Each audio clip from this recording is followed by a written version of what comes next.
Welcome to Creepy, the best horror storyteller on YouTube. Part 1: The Lonely Night. A deep, chilling silence hung over the small town of Ashwood, the only sound the gentle rustling of leaves stirred by a restless autumn breeze. Beneath the veil of darkness, the town slumbered peacefully, its inhabitants oblivious to the horror that lurked just beyond their doorsteps. In a quiet suburban neighborhood, a young boy named Matthew lay in his bed, his eyes wide open, staring into the impenetrable darkness of his room. Sleep eluded him, his mind plagued by a gnawing sense of unease. An inexplicable dread crept into his heart, a feeling that something was terribly wrong. Matthew tossed and turned in his bed, his heart pounding in his chest. He tried to ignore the growing fear, but it was no use. The sensation of being watched, of an unseen presence lurking in the shadows, grew stronger with each passing moment. He glanced at the clock on his nightstand. It read 3:14 a.m., an ungodly hour for a child to be awake. Yet, sleep seemed impossible, his body tensed, his senses on high alert. Suddenly, a faint scratching sound caught his attention. It seemed to come from the closet across the room, a dark, cavernous space that always filled him with a sense of foreboding. The scratching grew louder, more insistent, sending shivers down his spine. Fear gripped Matthew's heart, but he forced himself to rise from his bed and slowly approach the closet. His hand trembled as he reached for the doorknob, his mind racing with terrifying possibilities. With a deep breath, he flung open the closet door. A wave of cold air washed over him, carrying with it an acrid, metallic scent that made his stomach churn. The closet was pitch black, the darkness so dense it seemed to absorb all light. Matthew peered into the darkness, his eyes straining to see something, anything. But the shadows remained impenetrable, their secrets hidden from his gaze. Suddenly, a low growl echoed from within the closet, sending a jolt of fear through Matthew's body. It was a guttural, animalistic sound, the kind that could only come from something monstrous. Matthew's breath caught in his throat, his heart pounding like a drum in his chest. He knew he should leave, run away from this terrifying presence, but his feet remained rooted to the spot, frozen by fear. The growl came again, closer this time, and Matthew could make out a pair of glowing eyes emerging from the darkness. They were large, black orbs, devoid of any hint of humanity, filled with an ancient, primal hunger. Matthew's eyes widened in terror as a monstrous figure emerged from the closet, its silhouette a distorted reflection of a human form. It towered over him, its body cloaked in darkness, its face obscured by a mask that seemed to grin with malevolent glee. The creature's eyes, the only visible portion of its face, burned with an otherworldly intensity, piercing Matthew's soul with a gaze that seemed to devour his very essence. Matthew let out a scream, his voice echoing through the silent house, but it was swallowed by the creature's guttural laughter, a sound that sent chills down his spine and froze his blood in his veins. The creature lunged, its arms outstretched, its claws glinting in the darkness, and Matthew could do nothing but stand there, paralyzed by fear, as the darkness claimed him. Part 2: The Whispers of the Night. The aftermath of Matthew's disappearance sent shockwaves through the once peaceful town of Ashwood. The police were baffled, unable to find any trace of the missing boy, and the townspeople lived in a state of constant fear, their once tranquil existence shattered by the specter of an unknown predator. The police investigation yielded no results. The woods surrounding Ashwood were scoured, every lead was pursued, but Matthew remained lost, his fate unknown. The only clue left behind was a faint, metallic scent that lingered in Matthew's room, a chilling reminder of the horrifying events that had transpired. As the days turned into weeks, a sense of dread settled over Ashwood. The townspeople began to whisper of a monstrous creature, a lurking shadow that preyed on the innocent, a creature they dubbed Eyeless Jack. The tales of Eyeless Jack grew more and more terrifying with each passing day. Some spoke of a tall, slender figure with glowing eyes and a razor-sharp grin, while others claimed it was a monstrous beast with razor-sharp claws and a hunger for human flesh. The fear was palpable, hanging over the town like a shroud. Children were kept indoors after dark, their parents terrified of the creature that lurked in the shadows. The once bustling streets of Ashwood fell eerily silent as the sun dipped below the horizon, the townspeople retreating into their homes, seeking refuge from the unseen terror. One night, a young girl named Sarah was walking home from a friend's house when she heard a faint scratching sound coming from behind her. She turned to see a tall, shadowy figure emerging from the darkness, its face obscured by a dark mask. Sarah froze in terror, her heart pounding in her chest as the figure approached her, its movements eerily fluid, almost inhuman. The scratching sound grew louder, more insistent, and Sarah could smell the metallic scent that had become synonymous with Eyeless Jack. She turned and ran, her feet pounding against the pavement, but the figure was gaining on her. Its laughter echoed through the night, a chilling sound that sent shivers down her spine. Sarah could feel the creature's breath on the back of her neck, its claws tearing at her clothes. She let out a scream, her voice piercing the silence of the night, but it was lost in the darkness, swallowed by the creature's malevolent laughter. Sarah was never seen again. The next morning, the town was gripped by fear. Sarah's disappearance confirmed their worst nightmares, and the legend of Eyeless Jack grew even more sinister. The townspeople were terrified, their lives consumed by the constant threat of the lurking predator. The police were under intense pressure to find the culprit, but the creature seemed to vanish into thin air, leaving no trace behind. The townspeople were left to live in a state of constant fear, their once peaceful lives shattered by the specter of an unknown monster. The town of Ashwood was no longer the same.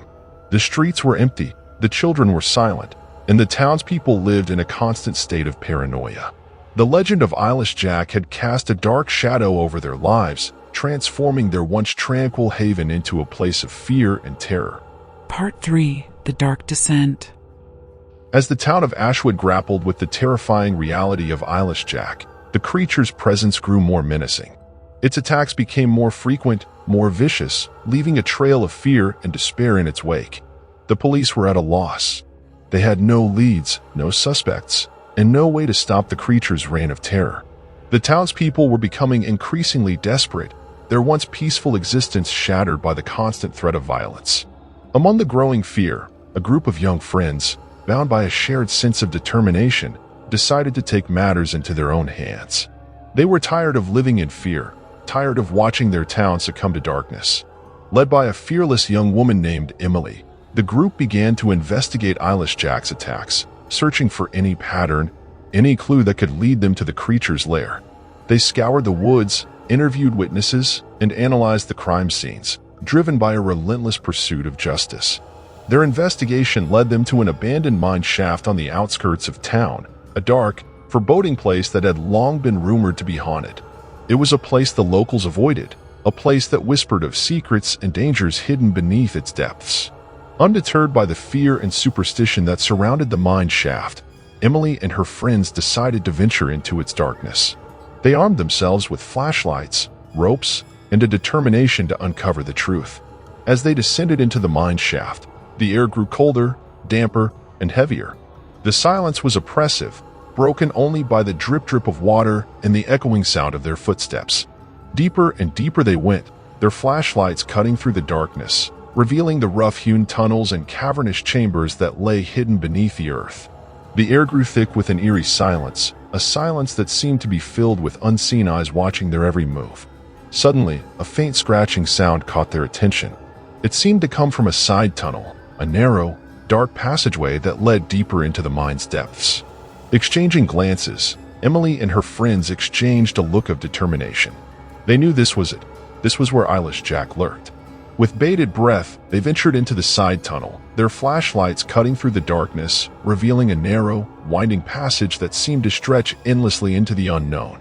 The scratching sound grew louder, more insistent, and Emily could smell the metallic scent that had become synonymous with Eyeless Jack. The creature was near. They pressed on, their hearts pounding in their chests, their senses on high alert. The tunnel seemed to grow colder, darker, more oppressive with each step they took. Suddenly, a pair of glowing eyes emerged from the darkness, piercing the gloom like beacons of terror. A low growl echoed through the tunnel, sending shivers down their spines. Eyeless Jack had emerged from the shadows, its monstrous form blocking their path.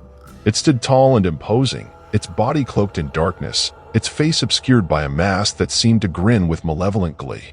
Emily and her friends stood frozen in terror, their flashlights trembling in their hands. They knew they were no match for this creature, this entity of pure darkness and malevolence. Eyeless Jack lunged, its claws outstretched, its laughter echoing through the tunnel, a chilling sound that sent a wave of fear washing over them. The group turned and fled, their footsteps echoing through the darkness, their hearts pounding in their chests.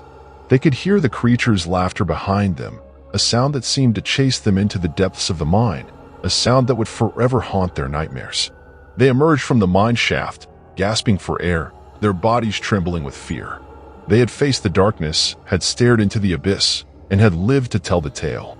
But they knew that the battle was far from over. Eyeless Jack was still out there, lurking in the shadows, waiting for his next victim. Part 4. The Unseen Threat. The encounter with Eyeless Jack in the abandoned mine shaft left Emily and her friends shaken but determined. They knew they couldn't let the creature continue to terrorize their town. They had to find a way to stop it, to bring an end to its reign of terror. They spent the following days researching Eyeless Jack, trying to understand its motivations, its weaknesses. They delved into ancient folklore, urban legends, and even consulted with paranormal experts, hoping to find any shred of information that could help them in their quest. Their research led them to believe that Eyeless Jack was not just a creature of flesh and blood, but an entity of darkness, a manifestation of fear and despair. They realized that defeating it would require more than just physical strength. It would require courage, determination, and a willingness to confront their own darkest fears. With renewed resolve, Emily and her friends decided to set a trap for Eyeless Jack. They would lure the creature into a place where they could confront it, where they could finally put an end to its reign of terror. They chose an abandoned warehouse on the outskirts of town, a dark, desolate place that seemed to pulsate with an eerie energy. They set up cameras, rigged alarms, and armed themselves with a variety of weapons, hoping to catch the creature off guard. As night fell, Emily and her friends took their positions, their hearts pounding with anticipation. They waited in silence, their eyes scanning the darkness, their ears straining for any sign of the creature's approach. The hours passed slowly, the silence broken only by the occasional creak of the old building or the distant howl of a stray dog. Emily and her friends began to wonder if their plan had failed, if Eyeless Jack had somehow sensed their trap. Suddenly, a faint scratching sound caught their attention. It seemed to come from the roof, the sound growing louder, more insistent, as if something was moving across the metal sheeting. Emily and her friends exchanged glances, their hearts pounding in their chests. They knew this was it. This was their chance to confront the creature. With a nod of determination, they made their way to the roof, their flashlights cutting through the darkness, revealing the vast expanse of the warehouse. The scratching sound continued, drawing them closer to its source. As they reached the edge of the roof, they could see a dark figure perched on a nearby water tower, its silhouette a distorted reflection of a human form. It stood tall and imposing, its body cloaked in darkness, its face obscured by a mask that seemed to grin with malevolent glee. Eyeless Jack had fallen into their trap. Emily and her friends raised their weapons, their hearts pounding in their chests, their minds filled with a mix of fear and determination. They knew this was their chance, their only chance to end the creature's reign of terror. Eyeless Jack let out a low growl, its glowing eyes burning with an otherworldly intensity, its claws glinting in the darkness. It lunged towards them, its movement swift and deadly, its laughter echoing through the night. Emily and her friends fought back, their weapons flashing in the darkness, their courage fueled by their fear. They knew they were outmatched, but they were determined to protect their town, to rid it of this monstrous creature. The battle raged across the warehouse roof, the sounds of metal clashing and screams piercing the night. Emily and her friends fought valiantly, but they were slowly losing ground. Eyeless Jack was too powerful, too relentless, its claws tearing through their defenses, its laughter a chilling reminder of their impending doom. Just as they were about to give up, they noticed something strange. Eyeless Jack seemed to be weakening, its movements growing slower, its attacks less ferocious. They realized that the creature was vulnerable to light, that the darkness was its source of power. Emily and her friends seized their chance. They focused their flashlights on Eyeless Jack, blinding the creature, its laughter turning into a pain screech. They pressed their advantage, their weapons raining down on the weakened creature. With a final, desperate blow, Emily struck Eyeless Jack down, its monstrous form collapsing to the ground, its laughter silenced, its glowing eyes fading into darkness. The creature was defeated, its reign of terror finally ended. Emily and her friends stood in silence, their bodies trembling with exhaustion and relief. They had faced the darkness, had stared into the abyss, and had emerged victorious. Their town was finally safe from the terror of Eyeless Jack. Part 5. The Legacy of Courage. News of Eyeless Jack's defeat spread like wildfire through Ashwood. The townspeople rejoiced, their fear replaced by a sense of relief and gratitude. Emily and her friends were hailed as heroes, their bravery and determination saving their town from a monstrous threat. A sense of normalcy returned to Ashwood, the streets bustling with activity, the children playing freely, the laughter and chatter filling the air. The town was no longer haunted by the fear of Eyeless Jack, the darkness that had once consumed it replaced by a renewed sense of hope. The abandoned warehouse where Eyeless Jack was defeated was demolished, its ruins a stark reminder of the creature's reign of terror. In its place, a park was built, a place where the townspeople could gather, a symbol of their resilience and their victory over darkness. Emily and her friends became local legends, their story told and retold, their bravery inspiring generations to come. They were a reminder that even in the face of unimaginable terror, courage and determination could prevail. As the years passed, the memory of Eyeless Jack faded, its name whispered in hushed tones, a relic of a dark chapter in Ashwood's history. But the spirit of courage lived on, a testament to the resilience of the human spirit, a beacon of hope in the face of darkness. Thank you for watching. Please like, share, and subscribe for more similar horror stories.